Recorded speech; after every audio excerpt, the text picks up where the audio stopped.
Praise the lord. అందరికీ వందనాలు తెలియజేస్తున్నాను. ఈరోజు దేవుడు ఇచ్చినటువంటి వాగ్దానము యెషయా గ్రంథం 35 అధ్యాయం 4వ వచనంలో వ్రాయబడినట్టుగా, భయపడకుడి, జడియకుడి, ప్రతి దండన చేయటానికై మీ దేవుడు వచ్చుచున్నాడు. దేవుడు అంట మీకోసం వస్తున్నాడు. ఎవరైతే నీకు శత్రువుగా ఉన్నారో, ఎవరైతే నేను వ్యతిరేకిస్తున్నారో, ఎవరైతే నేను దండన గురి చేస్తున్నారో వారికి ప్రతి దండన చేయడానికి ఆయన రాజుగా వచ్చుచున్నాడంట. ఆయన నీ కోసం వచ్చుచున్నాడంట. సింహాసనం మీద లేచి నిలబడి నిన్ను కొరకు పరిగెత్తుకొని వస్తూ ఉన్నాడంట.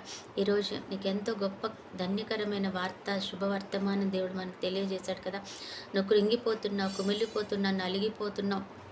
ఈ సమస్య, ప్రభా నాకు సహాయం చేసేవారు అయితే ఎవ్వరూ లేరు, ఎందుకంటే ఇది ఎవరికి నేను చెప్పుకోలేను, దీనివలన నేను ఎవరిని కూడా ఎదుర్కోలేకపోతున్నా, ఇది నా సమస్య ప్రభా, అది నీ ఒక్కరికి మాత్రమే నేను చెప్పగలను, నువ్వు ఒక్కడివి మాత్రమే దీనికి సమస్యను పరిష్కరించగలవు అని అనుకుంటున్న ఆ సమస్యను గురించి దేవుడు అంటున్నాడు, ప్రతి దండన చేయడానికి నేను లేచాను, నేను వస్తున్నాను, నీ దగ్గరకు వస్తున్నాను, భయపడకు, జడియకు నా కుమార్తె, నేను నిన్ను విడిపించి ఉన్నాను అంటున్నాడు దేవుడు.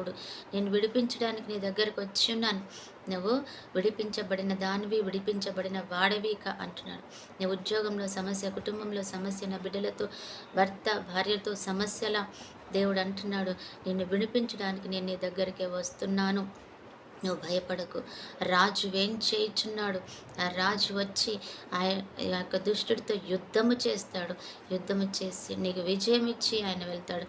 అట్టి కృప, ధన్యత దేవుడు మనందరికీ ఇచ్చునుగాక. ఆమేన్. ప్రార్థన.